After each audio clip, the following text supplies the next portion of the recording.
अस्सलाम वालेकुम, world news headquarters में खुशामदीद। मैं हूं मोहम्मद कामरान और मैं हूं महविश निसार। हेडलाइंस आपने मुलाहिजा की। बुलेटिन में बात होगी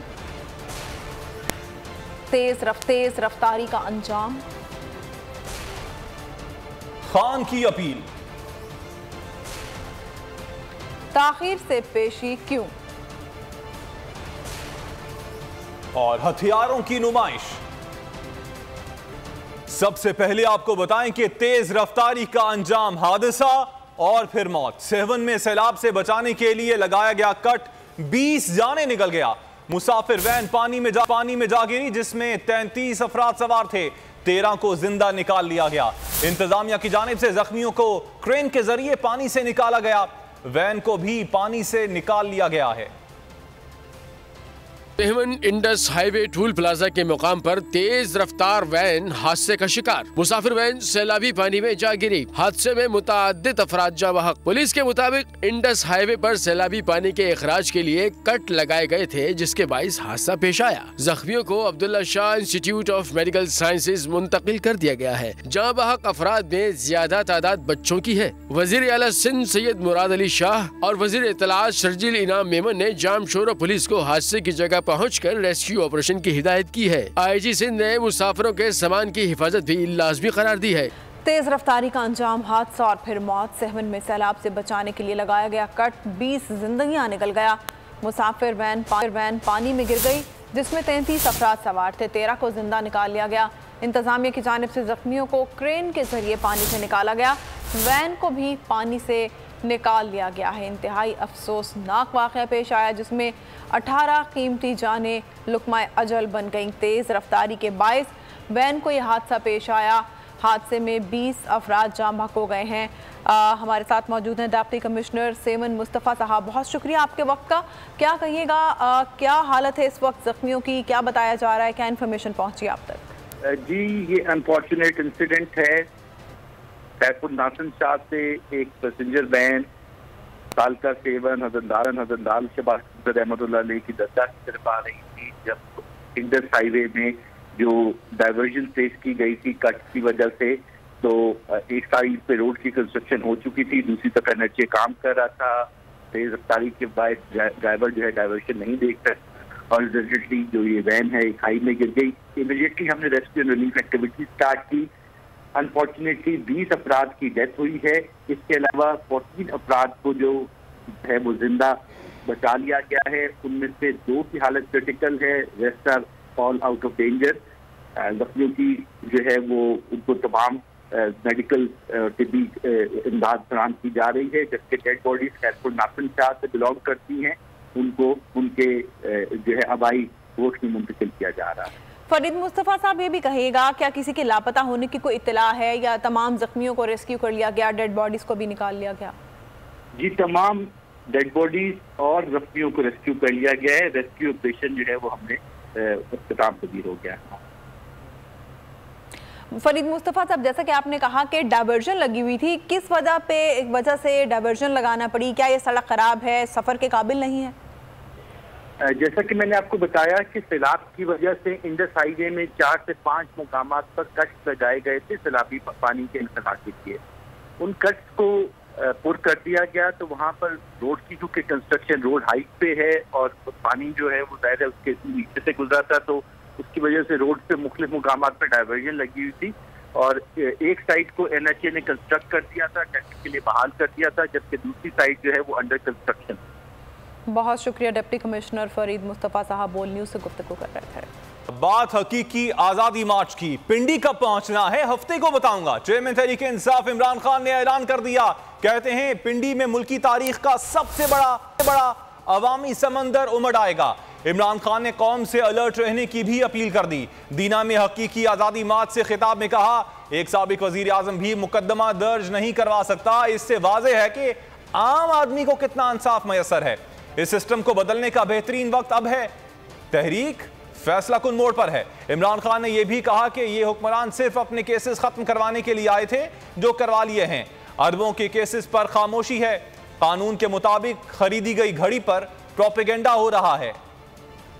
इंशाल्लाह जो प्लान कर रहा हूँ और मैं सैटरडे को अनाउंस करूंगा कि किस दिन मैंने पिंडी पहुंचना है। ये मेरा ईमान है कि पाकिस्तान की तारीख में सबसे बड़ा अवाम का समुंदर इंशाल्लाह पिंडी पहुंचेगा कि ये है फैसला कुल मरहला इस कौम का। हमारी तारीख के अंदर ये वो वक्त आ गया कि हम अपने मुल्क का रास्ता बदल सकते हैं। तो ये जो कातियाना हमला मेरे ऊपर किया है, इनकी जिम्मेदारी है। ये समझ बैठे हैं कि अब इनको जो मर्जी कर लो आप, केसेस, डिस्क्वालिफिकेशन, दहशतगर्दी का केस, ये जो मर्जी कर लें, इनको पता है कि ये अब तहरीक इंसाफ को नहीं रोक सकते। मैं पाकिस्तान का एक्स प्राइम मिनिस्टर FIR नहीं दर्ज करवा सका क्योंकि वो ताकतवर है, सबसे बड़ी पार्टी का सरबरा। अगर वो FIR नहीं दर्ज करवा सकता तो इस अवाम, सारी अवाम से मैं पूछता हूँ आपके हाथ में क्या है? इसका मतलब कि जब अवाम ताकतवर के सामने आएगी तो वो तो कभी जीत सकती नहीं है क्योंकि इंसाफ ही नहीं है।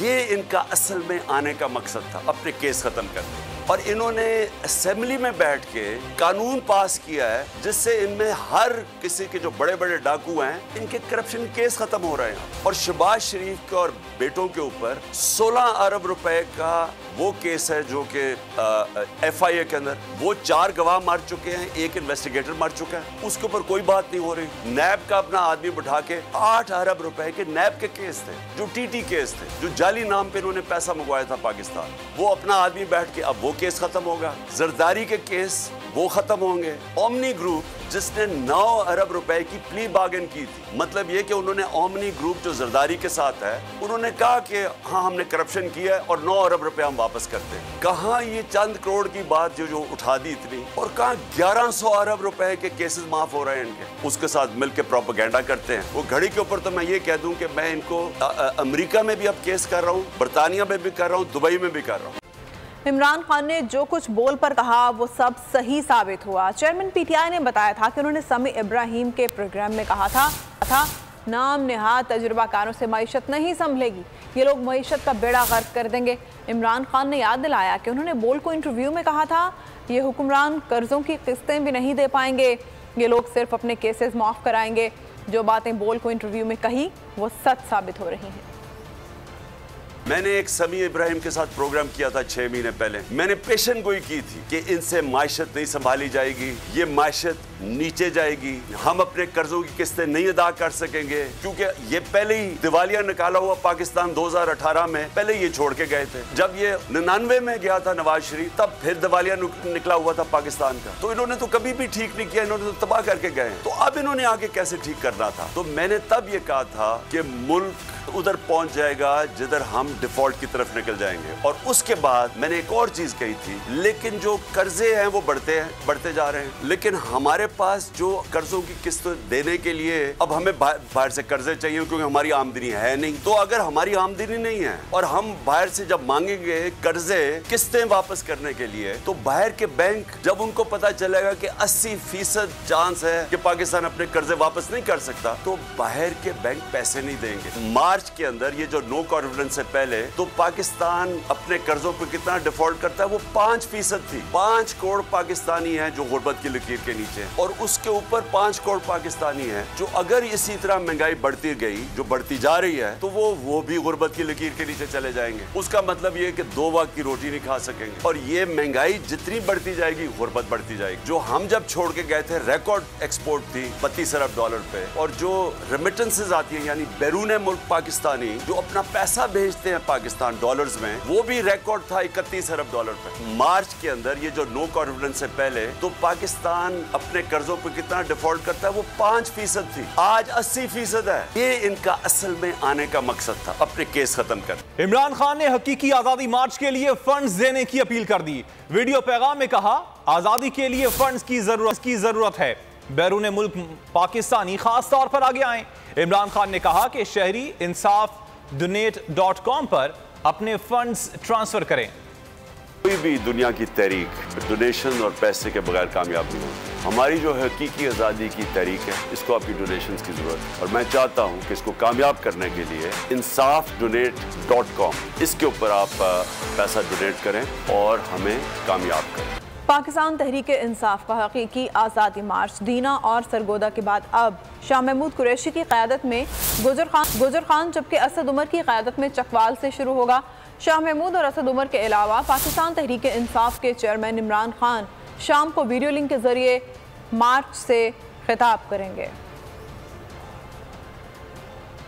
जनून से और इश्क से मिलती है आज़ादी। मर्दान का खिलाड़ी अपना तन मन धन लटाने के लिए तैयार है।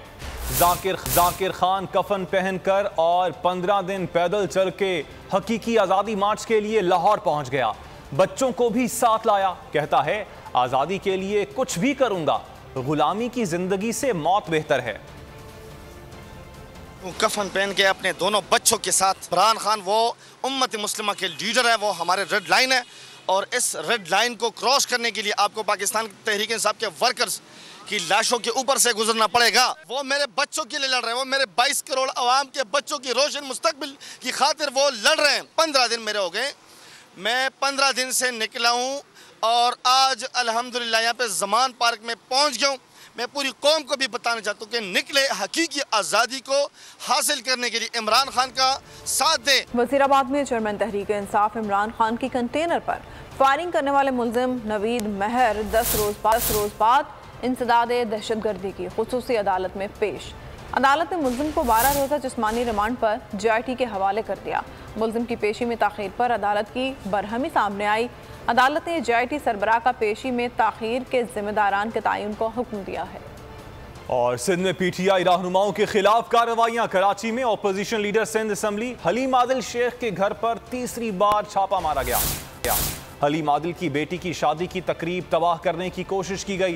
तर्जुमान हलीम आदिल का कहना है कि पुलिस की वर्दियों में जराइम पेशा अफराद ने घर में घुसकर तोड़फोड़ की और मेहमानों को हिरासा किया। हलीम आदिल शेख के घर तीसरी बार छापा। हलीम आदिल की बेटी की शादी की तकरीब तबाह करने की कोशिश। हलीम आदिल शेख के तर्जुमान ने बताया कि पुलिस ने घर में घुसकर तोड़ फोड़ की, मेहमानों को हिरासा किया। सद्दाम कंबर के मुताबिक पीपल्स पार्टी के जराइम पेशा भी पुलिस वर्दियों में साथ आए थे। पुलिस छापे से 2 घंटे कबल हलीम आदिल शेख घर से चले गए थे। सिंध असम्बली में कायदे के खिलाफ हलीम आदिल शेख के घर पर पुलिस के छापे के खिलाफ PTI का सख्त रद्द-ए-अमल सामने आया है। अली जैदी ने कहा कि ये कुछ भी कर लें, हमारा लॉन्ग मार्च रुकने वाला नहीं है। राजा अजहर की मजम्मत, कहा ये गैर कानूनी छापों से हमारे हौसले पस्त नहीं कर सकते। खुर्रम शेर जमान ने कहा चीफ जस्टिस से नोटिस की अपील करते हैं। तरह का तमाशा लगाया हुआ है, ये आप पुश कर रहे हैं लोगों को कि कानून वो अपने हाथ में अपना दिफा खुद करें।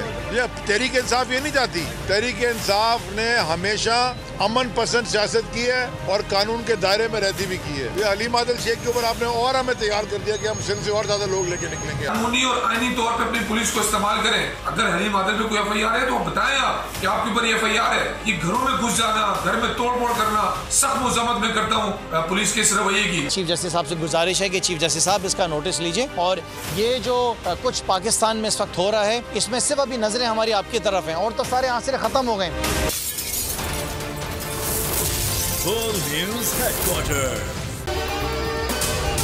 अगर आपको ये वीडियो पसंद आई है तो हमारे चैनल को सब्सक्राइब करें और बेल आइकन को प्रेस करें।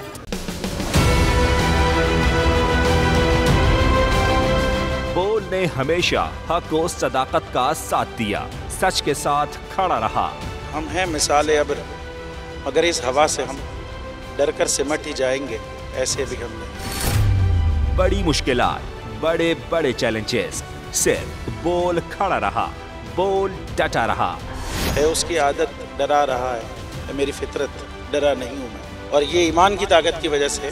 सहाफत पर जब भी कड़ा वक्त आया, सिर्फ बोल खड़ा रहा, आवाज उठाता रहा हकीकी सहाफत के लिए। इंशाल्लाह अल्लाह बेहतर करेगा, हक बातिल पे गालिब आके रहे।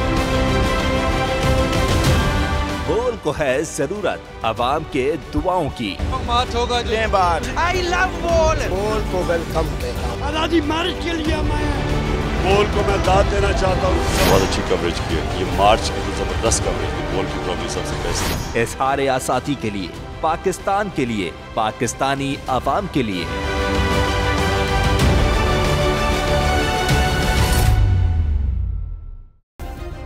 सब्सक्राइब करें और बेल दबाएं ताकि कोई खबर रह न जाए।